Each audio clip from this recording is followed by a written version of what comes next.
What is perspective? How can this help you? Why should you learn it? How does this even work? Today, I've got a really awesome tutorial for you to teach you the basics of perspective, and it's going to start right now.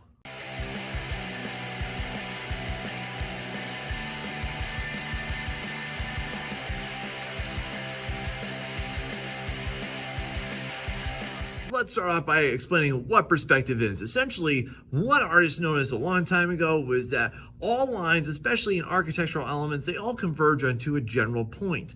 And that point is the point of perspective. Now, this is really important just to see in everyday life whenever you're drawing something, but especially if you ever want to break into any type of industry relating to comics, graphic novels, or the manga industry. You absolutely need to know this because perspective is prevalent in all of them. So, taking a look at these examples here, let's see how perspective works and what are the basic elements of it, because this is what I feel people need to know and understand in order to fully understand and execute it. So let's bust into this. So the first most essential element of any type of perspective drawing is this dot right here, which is called the vanishing point.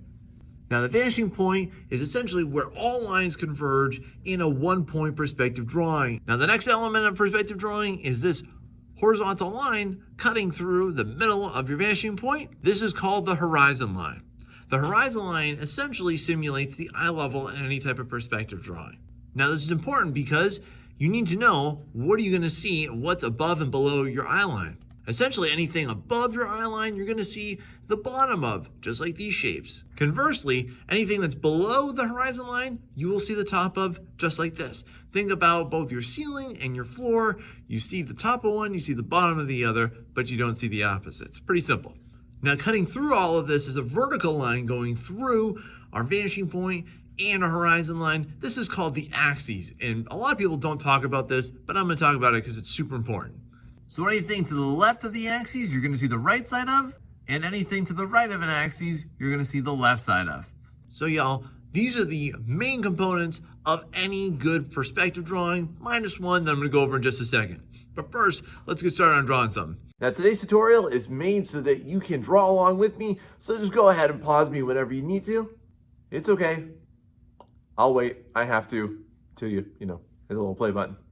Let's do this. All right, so the first thing you want to do in making any type of basic perspective is you need to quickly establish your vanishing point. So to do this, I'm going to take a nice big fat ruler and I'm going to make an X. You want to make sure that you always fully connect that ruler from corner to corner. So if you don't have a big enough ruler, get something with a nice big straight edge to do it. Make sure it perfectly aligns corner to corner. Now, for every single step of this process, you need to draw incredibly lightly whenever you draw anything in perspective, because you're going to be racing just about as much, if not more, than you're actually going to want done drawn in the final phase of it. So now right here, right where those lines converge, we're going to make that our vanishing point, and I'm going to make sure I make that a little obvious, though you definitely, if this is a finished version, you want to make that pretty light. So once we get our vanishing point, you can go ahead and erase those excess lines. We don't need them anymore.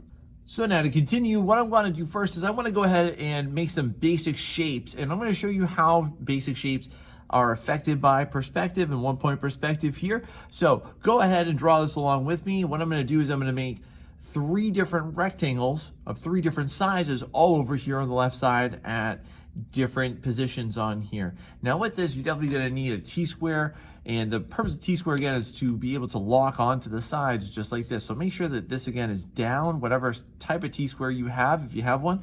Make sure this is locked directly against either the side or the top or the bottom. This again, this ensures that you're going to be able to get a nice straight line.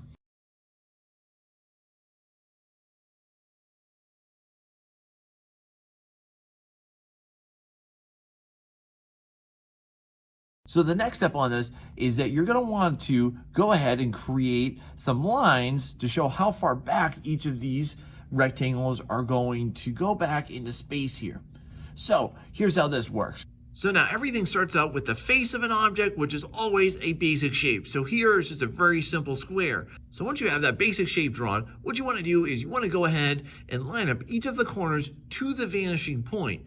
And there's a word for these types of lines. And again, I don't see a lot of people talking about these, so it's important that you know this so you can understand it and speak intelligently about it. Those are called orthogonal lines, y'all. So essentially what I need to do is I need to look at each of my corners and I need to line them up to my vanishing point, and thus we'll create orthogonal lines. So for this, I'm just going to go ahead and use a regular ruler, no t-square into this.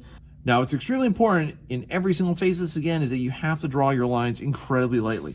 So just like the softest lines possible are what you want to do so that you can easily erase all this and you're not going to have a whole bunch of residual lines. That's going to make it look real nasty and ugly, and especially if you're trying to make a nice finished piece, it's just really going to destroy the appeal of it.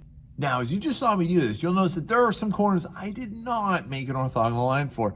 I did not make it for this top left corner, either one of these, or this bottom right corner. And why is that? Because, well, simply, if this is a solid object, I wouldn't see through it unless it was made of glass. So just kind of remember that as you're doing this. Unless you see through it, or if you're trying to make some more complex objects, I'll get into some later videos, you do not need to do that. You only need to do the corners that are actually visible when you make these lines. So now the next step here is that you need to show how far back each of these shapes recede back into space. So this is really simple, easy to do, and here's what we're going to do. We're basically just going to draw the lines for where do these end.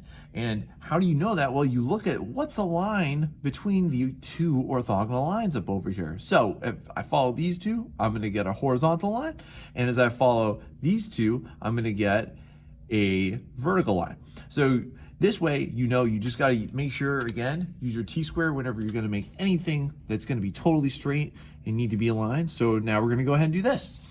Now, if you're doing this along with me, I very much recommend that you practice experimenting with using different lengths of this so that each one recedes back differently, a different amount of distance back into space. So good job, y'all, on that step. Now, moving on. We don't need a whole lot of this line work. All of this stuff we no longer need because we got the money right here. This is exactly what I need to do. I just need to show how to create some rectangular prisms, which I've succeeded in doing. So now we can quickly erase all that. Let's do that.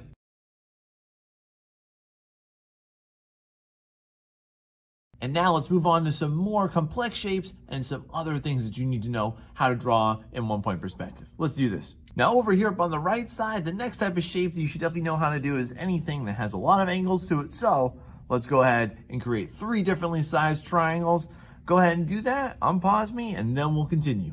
So now the next step, as you know, just like we did over here, we need to go ahead and connect each of the corners to create some orthogonal lines. So let's get that done.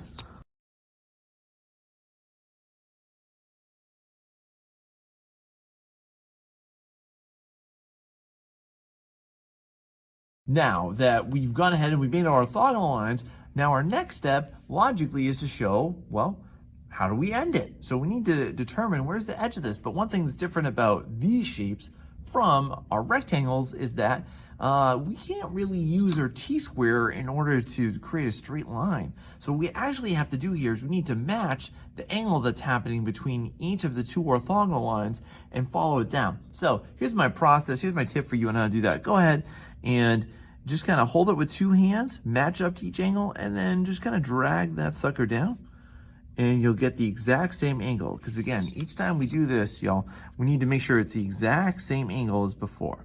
So you'll see me again match it up to each one of these, and then using 2 hands, I'll push it out, drag it out, and you'll get the perfect angle every single time. So go ahead and do that. Now the next step, just like before, we don't need all this nonsense. Let's erase that.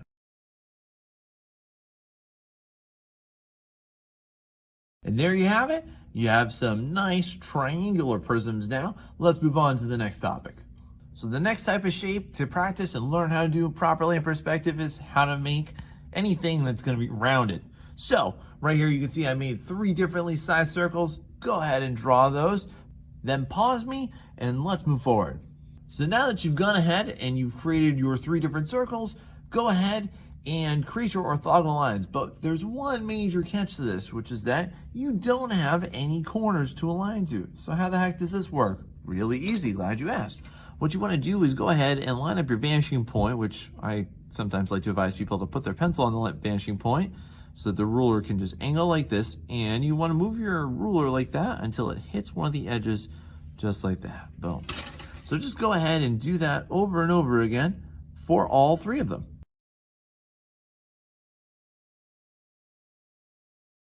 So now that we have our orthogonal lines for all of these three shapes here, what we want to do is go ahead and again, we need to determine the edge. Where do they end? But again, a new challenge here is figuring out how to perfectly replicate this down here.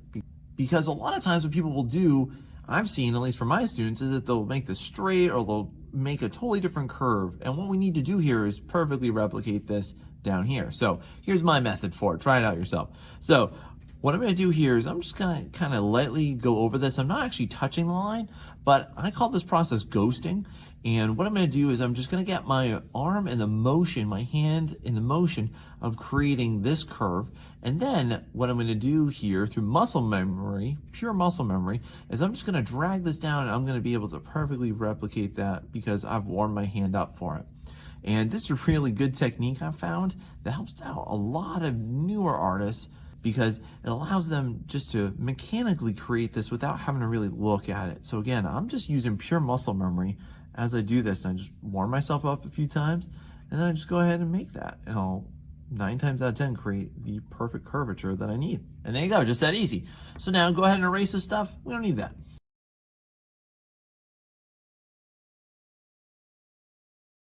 And there you have it, 3 perfect cylinders in 1-point perspective. All right, so as a final step here are 3 more shapes, starting off with a hexagon, a star, and a crescent moon. So go ahead and try your hand at making these. So now that you know how to do this, you can go ahead and apply it to way cooler, more interesting scenarios, but this is what you need to know in order to get the basics.